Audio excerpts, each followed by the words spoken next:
कियामत के बैतुल्लाह मुजरिक को झुकाओ तेरे हैबत के हर थर थरा कर घिर गया।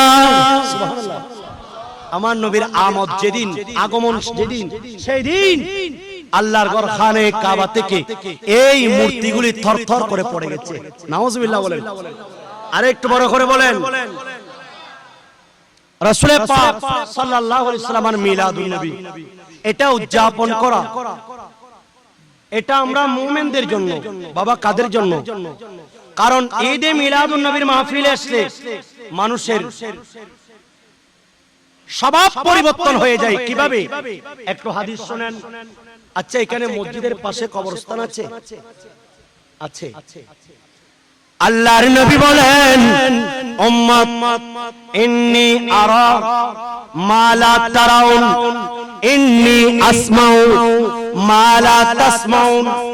এ উম্মত, আমি যেটা শুনি তোমরা শুনো না, আমি যেটা দেখি তোমরা দেখো না।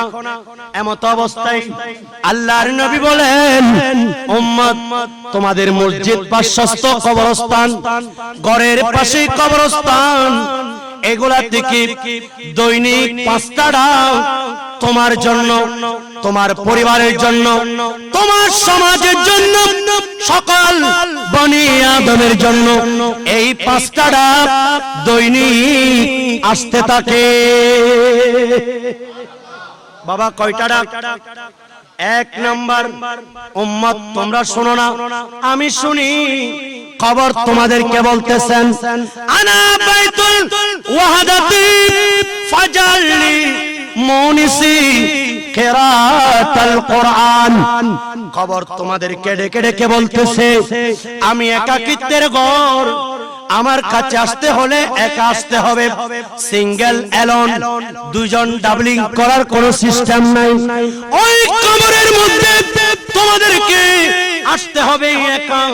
উম্মত তোমার সাথে একজনকে সঙ্গী আনতে পারবে। নবী গো, কাকে নিয়ে আসবো?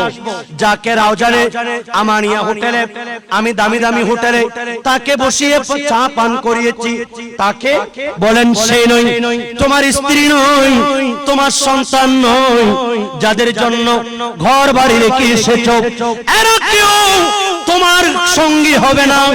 তোমার সঙ্গী দুনিয়াবি কাউকে আনতে পারবে না। হ্যাঁ হ্যাঁ, একজনকে তোমার সঙ্গী বানাতে হবে।